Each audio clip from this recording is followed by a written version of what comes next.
Shalom, selamat pagi saudara-saudara yang dikasih oleh Tuhan.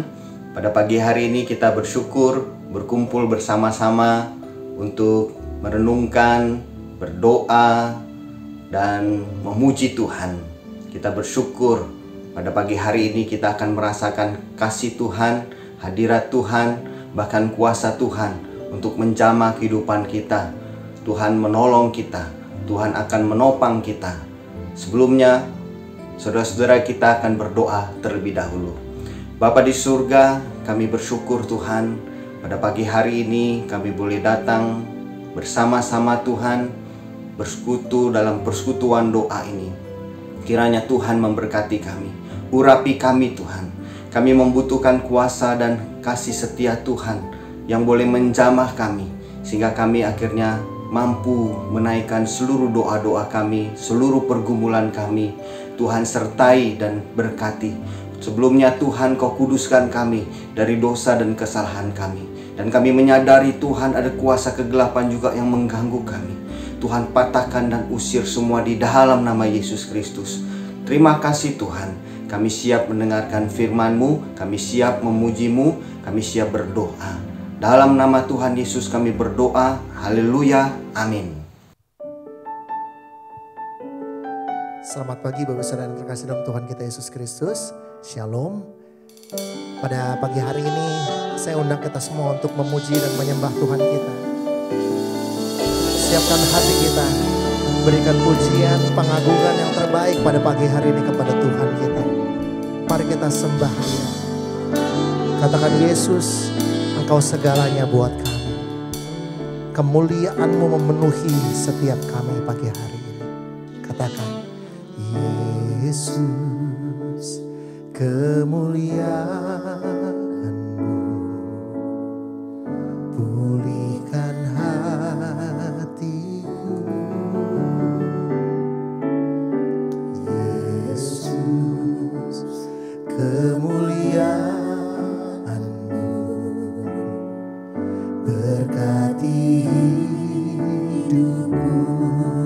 Segala pujian syukur, segala pujian syukur bagimu. Kau hadir dalam hidupku. Kini ku datang sujud di hadapan-Mu, memuji-Mu, menyembah-Mu. Yesus, ku menyembah-Mu. Yesus, kemuliaan-Mu, katakan, Yesus, kemuliaan-Mu pulihkan hatiku. Oh Yesus, kemuliaan-Mu berkati hidupku. Sama-sama dengan segenap hatimu katakan, segala pujian syukur bagimu. Kau hadir dalam hidupku.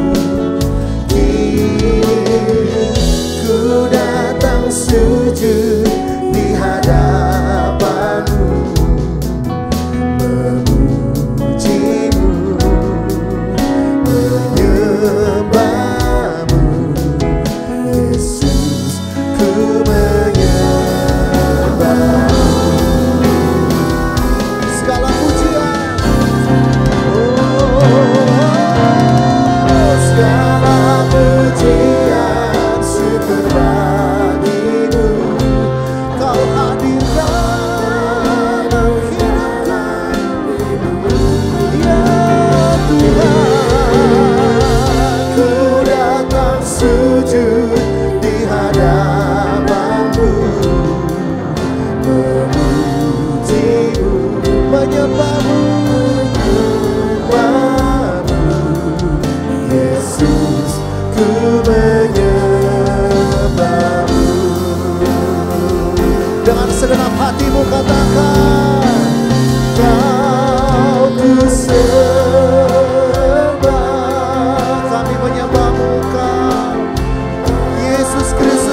pada pagi hari ini.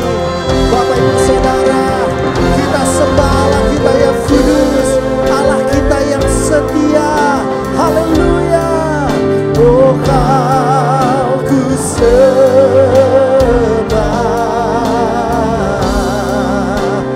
Oh Tuhan, Kau ku sembah. Kau ku sembah. Oh Tuhan. Amin. Memujimu, menyembahmu, Yesus, ku menyembahmu. Ini kami Tuhan, Yesus, ku menyembahmu.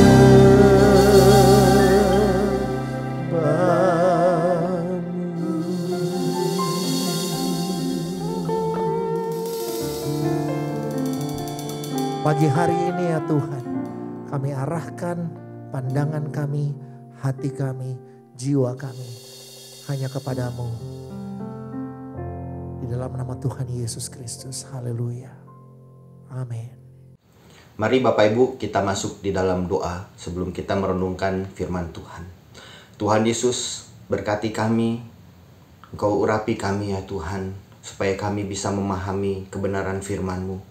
Dan di Roh Kudus menguatkan kami, meneguhkan kami, membimbing kami lebih jelas lagi. Terima kasih Tuhan, kami siap mendengarkan firman Tuhan. Dalam nama Yesus kami berdoa, amin. Nah saudara yang dikasih oleh Tuhan, pada pagi hari ini kita akan mendengarkan satu buah tema firman Tuhan, yaitu ketika harus memilih. Nah Bapak Ibu, saudara-saudara yang dikasih oleh Tuhan, ada sebuah cerita dongeng. Ya, dari sejak kecil kita mungkin sudah pernah mendengar, membaca, dan kisah dongeng Aladin dengan teko ajaibnya. Nah, kalau teko ajaib itu digosok, maka akan keluar jin. Lalu jin itu menghampiri yang menggosoknya, lalu berkata, "Kamu mau apa? Mintalah, nanti saya akan memberikan atau menolong kamu." Nah, Bapak Ibu dikasih oleh Tuhan, biasanya kita minta selalu hal-hal yang baik, bukan? Dalam kisah-kisah dongeng itu selalu saya dapatkan cerita tentang orang-orang yang selalu memimpikan atau mengharapkan sesuatu yang baik buat dia, supaya dia bisa hidup dengan lebih baik lagi dari hidupnya sekarang ini. Nah, ada satu kisah, sebuah iklan Bapak Ibu. Seorang tokoh politik yang sedang berjuang di pilkada, lalu bertemu dengan teko ajaib ini dan keluarlah seorang jin. Lalu dia berkata begini, "Jadikan aku seorang pemimpin tegas, dipercaya, dan jujur. Bisa jin?" Jin itu menjawab, "Bisa." Dalam waktu kampanyenya, akhirnya seorang pemimpin pilkada ini, calon pemimpin ini mengatakan, "Pilihlah saya. Saya pengen kaya raya. Saya ingin punya puluhan mobil dan rumah mewah. Dan selingkuhan di mana-mana." Lalu dia bertanya kepada jinnya, "Kok bablas jin?" Jin itu menjawab, "Kan jujur." Nah Bapak Ibu dikasih oleh Tuhan, iklan ini menunjukkan satu sifat manusia yang mereka harapkan atau mereka minta selalu mendatangkan seolah-olah kebaikan. Justru sebaliknya Bapak Ibu, mendatangkan celaka yang bisa merusak kehidupannya mereka sendiri. Nah Bapak Ibu dikasih oleh Tuhan, pagi hari ini tema kita ketika harus memilih, kita ambil dari 1 Tawarik 21 Bapak Ibu yang dikasih oleh Tuhan. Yaitu ketika Raja Daud sedang jaya-jayanya, sedang hebat-hebatnya dengan membangun keadaan Israel menjadi makmur dan sejahtera. Dan dia lalu memanggil Yoab, panglimanya. "Hai Yoab." Ya, lalu dia panggil juga para pemuka Israel. "Hitunglah orang Israel. Kamu bawa berapa jumlahnya kepadaku. Tetapi Yoab bilang begini kepada Raja Daud, Tuanku, biarlah tuanku mendapatkan 100 kali lipat orang-orang Israel dari sekarang ini. Mengapa tuanku melakukan hal ini? Mengapa tuanku melakukan kesalahan ini? Mengapa orang-orang Israel harus menanggung hal yang demikian? Janganlah lakukan hal ini, tuanku raja. Yoab tidak bisa membantah keinginan raja. Saudara yang dikasih oleh Tuhan, akhirnya kita bisa baca di dalam 1 Tawarik 21 ayat 11 dan 12. Ketika selesai perhitungan yang dilakukan oleh Yoab, memberikan laporan orang Israel ada 1 juta, orang Yehuda ada 470.000 orang yang memegang pedang. Tetapi Tuhan murka dengan apa yang dilakukan oleh Daud. Dan kita baca sama-sama 1 Tawarik 21 ayat 11 dan 21. Kemudian datanglah Gad kepada Daud, lalu berkata ia kepadanya, beginilah firman Tuhan, harus engkau memilih. Pertama, 3 tahun kelaparan, atau kedua, 3 bulan lamanya melarikan diri dari hadapan lawanmu, sedang pedang musuhmu menyusul engkau. Atau ketiga, 3 hari pedang Tuhan, yakni penyakit sampar, ada di negeri ini, dan malaikat Tuhan mendatangkan kemusnahan di seluruh daerah orang Israel. Maka sekarang timbanglah, jawab apa yang harus kusampaikan kepada yang mengutus aku. Demikian Nabi Gad berkata. Nah, Bapak Ibu dikasih oleh Tuhan, pilihan yang kita harus pilih memang kebanyakan selalu lahir dari ego kita, dari keinginan-keinginan kita yang berlebihan, dari masa jaya kita, dari kehebatan segala yang kita miliki. Tapi ternyata Bapak Ibu, kadang-kadang itu tidak melibatkan keinginan Tuhan atau kehendak Tuhan di dalam kehidupan kita. Nah, Bapak Ibu dikasih oleh Tuhan, kehebatan Raja Daud menimbulkan kekacauan di dalam kehidupannya. Kebanggaannya sebagai seorang raja yang luar biasa. Memang Raja Daud itu luar biasa, Bapak Ibu.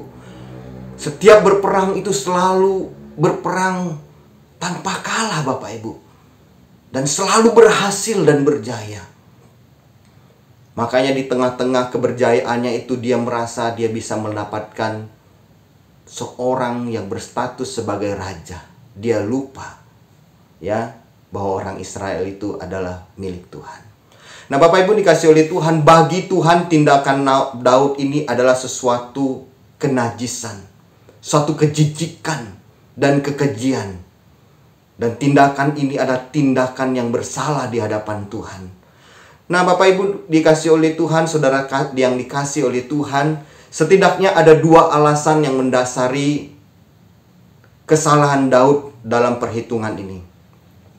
Pertama, Bapak Ibu, budaya Israel kuno menganut paham bahwa hanya pemilik yang berhak menghitung seberapa banyak harta benda dan seberapa luas kekuasaan yang dimilikinya. Di sini Daud itu sama sekali tidak memiliki apapun. Semua yang dimiliki terhadap Israel itu adalah milik Tuhan. Makanya Daud itu nggak layak melakukan sensus atau perhitungan ini, Bapak Ibu. Nah, yang kedua, kesalahan kedua yang diperhitungkan oleh Tuhan sehingga Tuhan marah kepada Daud, di dalam Keluaran 30 ayat 12. Keluaran 30 ayat 12 dikatakan demikian, saudara-saudara dikasih oleh Tuhan. Kita akan membacanya bersama-sama ya, Keluaran 30 ayat 12. Apabila engkau menghitung jumlah orang Israel pada waktu mereka didaftarkan maka haruslah mereka masing-masing mempersembahkan kepada Tuhan uang pendamaian karena nyawanya pada waktu orang mendaftarkan mereka, supaya jangan ada tulah di antara mereka pada waktu pendaftaran itu. Jadi Bapak Ibu, Saudara dikasih oleh Tuhan, ditemukan prinsip bahwa sensus penduduk harus disertai dengan uang pendamaian. Yang dilakukan oleh Daud tidak ada sama sekali. Berarti sensus penduduk yang dilakukan Daud benar-benar satu kesalahan. Karena itu adalah berkaitan dengan kekudusan atau kesucian Allah. Sebagai konsekuensinya, Bapak Ibu dikasih oleh Tuhan, Daud akhirnya harus mengalami bahwa dia memilih pilihan yang ketiga. Karena dia tahu pilihan yang pertama, dia harus mengalami kelaparan, itu tidak enak. 3 tahun kelaparan. Betapa menderitanya orang sampai 3 tahun. Atau 3 bulan melarikan diri dari musuh. Dan dia sudah pernah merasakan waktu dia dikejar-kejar oleh Saul. Betapa susah dan menderitanya dia harus bersembunyi, dakdikduk setiap hari, setiap malam. Gak bisa tidur. Sampai dia harus berjumpa dengan Saul.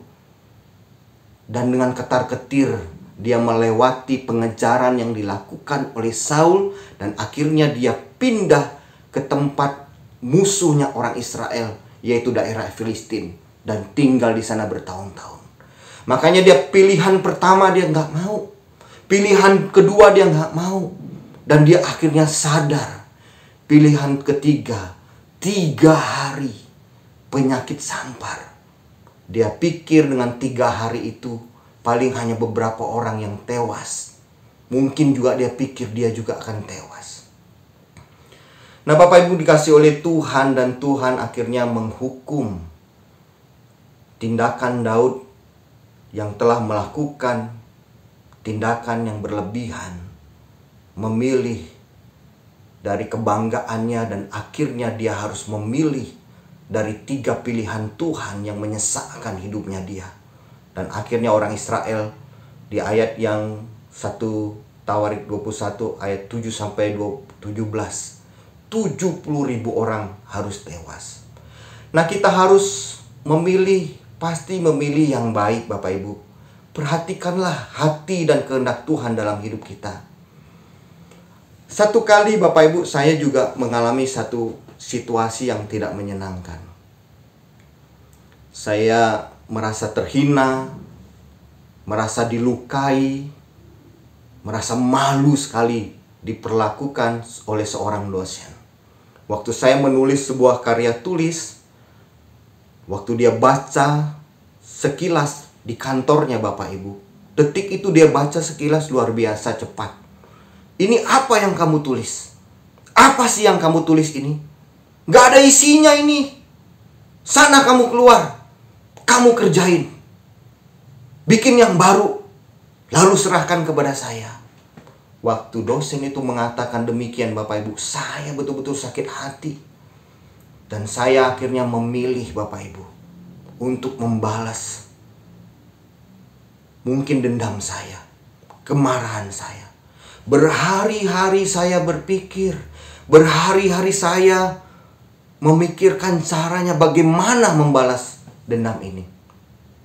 Tapi satu hari Bapak Ibu dikasih oleh Tuhan, di tengah hari biasanya saya tidur siang, paling cuma 15 menit, setengah jam. Dalam mimpi itu saya akhirnya melihat satu penglihatan Bapak Ibu. Tuhan berbicara begini, lihatlah Daud. Dia tidak membalas kejahatan Saul, dan dia tidak membunuh Saul, tetapi dia melepaskannya dan dia mengampuninya. Karena apa? Akhirnya Daud berkata begini kepada orang-orang yang mengikuti dia. Aku tidak mungkin membunuh orang yang dipilih oleh Tuhan, orang yang diurapi oleh Tuhan. Dijauhkanlah kiranya perbuatan itu. Nah Bapak Ibu, waktu saya bangun, saya menangis. Saya menangis, Tuhan, Saya sadar saya salah Tuhan. Saya sadar saya salah memilih yang jahat di hadapan-Mu. Terima kasih Tuhan, Kau menyadarkan saya. Engkau mengingatkan saya Tuhan. Dengan derai air mata Bapak Ibu dikasih oleh Tuhan, saya harus mengakui bahwa saya salah memilih. Tapi puji Tuhan, tidak langsung direalisasikan. Kalau sampai terjadi sangat berbahaya. Di masa pandemi ini juga Bapak Ibu, banyak orang di antara kita berkata, wah ini pasti hukuman Tuhan. Ini pasti orang-orang mulai jahat, mulai melakukan dosa, mulai serakah, mulai egois, memikirkan diri mereka sendiri, tidak mementingkan orang lain, tidak punya kasih. Makanya Tuhan mendatangkan pandemi ini. Bisa jadi Bapak Ibu, kalau kita pikir bahwa ini datang sesuatu hukuman dari Tuhan oleh karena perbuatan dosa kita. Tapi di satu pihak ada orang juga berpikir bahwa bukan itu pilihan yang kita harus pikirkan. Mungkin ini ada satu rencana Tuhan yang hidup, yang mengajarkan kepada kita tentang kebaikan, tentang kasih, tentang belas kasihan dan kemurahan Tuhan. Yang mungkin selama ini kita kurang mengekspresikan kasih sayang kepada sesama kita. Kita terlalu yang disebut orang rasis, mementingkan kelompok kita sendiri. Kita mengabaikan orang lain. Seperti yang terjadi di Amerika sekarang, masih terjadi kerusuhan karena seorang Floyd yang dibunuh oleh kulit hitam, yang dibunuh oleh polisi kulit putih. Nah Bapak Ibu dikasih oleh Tuhan, mari kita memilih yang sesuai dengan kehendak Tuhan. Kita tahu apa yang terjadi dalam hidup kita, banyak sekali pilihan-pilihan. Ingat, jangan sampai ego kita, nafsu kita, kedagingan kita seperti Raja Daud yang akhirnya mendatangkan kecelakaan. Tetapi kita harus memilih sesuai dengan kehendak dan kemurahan Tuhan. Jadi Bapak Ibu dikasih oleh Tuhan, biarlah kita memilih pilihan apa yang dikehendaki Tuhan, supaya mendatangkan berkat dan kebaikan Tuhan dalam kehidupan kita. Amin. Kita berdoa. Bapa di surga, kami bersyukur Tuhan untuk firman-Mu yang menguatkan kami. Teguhkan kami Tuhan untuk menjalankan hidup kami seturut dengan kehendak-Mu. Kami siap mengikuti doa pagi selanjutnya Tuhan. Dalam nama Yesus kami berdoa. Amin. Bapak Saudara, sebelum kita naikkan doa-doa kita kepada Tuhan, mari saya undang kita semua untuk kembali menaikkan pujian yang tadi kita nyanyikan. Katakan segala pujian syukur hanya bagi-Mu Yesus Kristus Tuhan kami. Engkau yang hadir di dalam kehidupan kami Yesus. Terima kasih Tuhan. Segala pujian syukur bagi-Mu. Kau hadir dalam hidupku. Sujud di hadapan-Mu, memuji-Mu, menyembah-Mu, Yesus, ku menyembah-Mu. Segala pujian syukur bagi-Mu Yesus Tuhan. Segala pujian syukur bagi-Mu.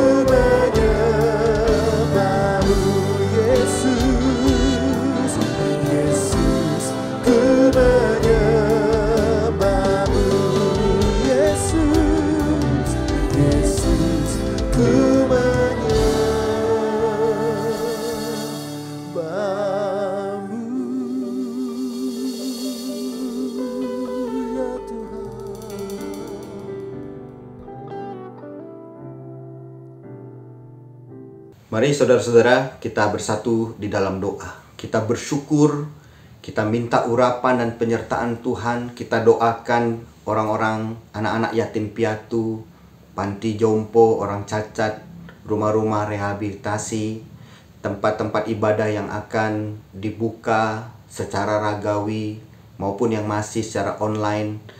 Kita doakan buat jemaat juga yang sakit dan bermasalah, ya, supaya Tuhan menguatkan mereka. Yang problem kerohanian bisa diteguhkan, dikuatkan. Mari kita bersatu dalam doa. Bapa di surga, kami bersyukur Tuhan untuk segala kebaikan dan kemurahan Tuhan di dalam kehidupan kami.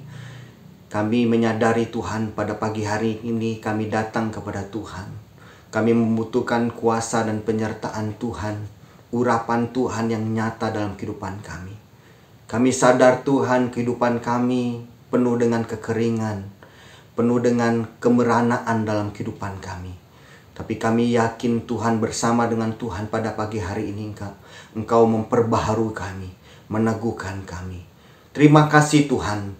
Terima kasih ya Bapa. Terima kasih untuk semua kemurahan-Mu. Kami akan berdoa Tuhan buat anak-anak yatim. Mereka pada masa ini mungkin ada di antara mereka sedang mengalami kesusahan Tuhan. Ada rumah-rumah panti yang membutuhkan support Tuhan. Dukungan moral maupun dukungan secara finansial. Sehingga mereka bisa makan dan minum. Tuhan cukupkan. Rumah-rumah jompo juga ya Tuhan, Tuhan cukupkan. Sehingga mereka penuh dengan makan dan minum yang berkelimpahan. Tuhan berkati orang-orang jompo yang mengalami kesulitan. Tuhan urapi mereka, jamah mereka. Tuhan berkati dengan kuasa dan anugerah-Mu.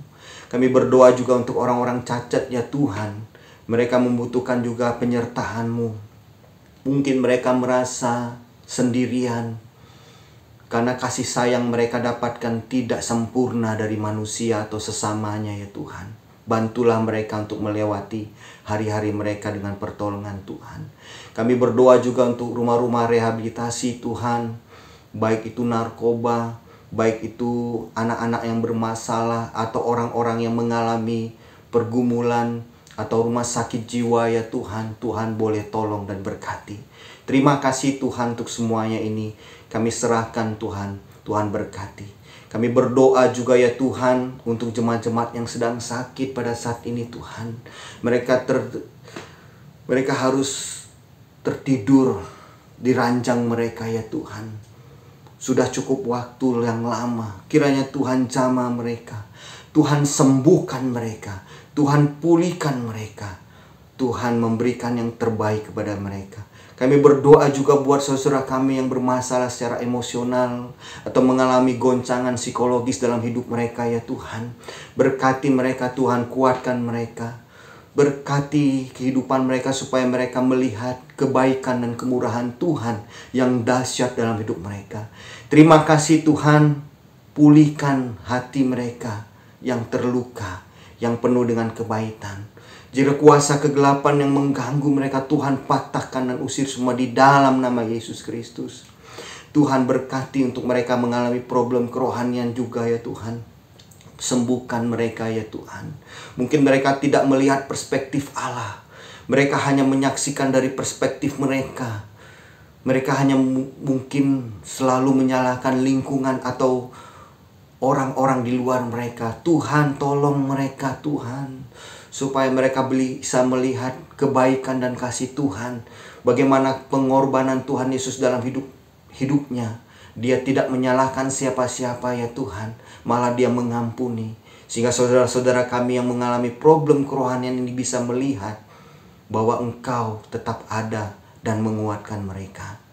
Terima kasih Tuhan. Besok kami akan beribadah secara ragawi dan online maupun gereja-gereja yang lain Tuhan. Kiranya Tuhan berkati, Tuhan sertai. Siapkan seluruh ibadah-ibadah dengan pertolongan Tuhan. Urapi setiap hamba-hamba-Mu ya Tuhan yang mempersiapkan diri, sehingga mereka boleh layak melayani Engkau, seluruh umat-Mu. Terima kasih Tuhan. Kami bersyukur pada pagi hari ini kami boleh bersama-sama dengan Engkau. Dalam nama Tuhan Yesus, Tuhan kabulkan doa kami. Haleluya. Amin. Bapak Ibu yang dikasihi oleh Tuhan, kiranya hari ini kita bisa menikmati bersama dengan Tuhan, dan besok kita akan beribadah. Kita fokus kepada Tuhan. Tuhan memberkati kita, Tuhan menyertai kita. Amin.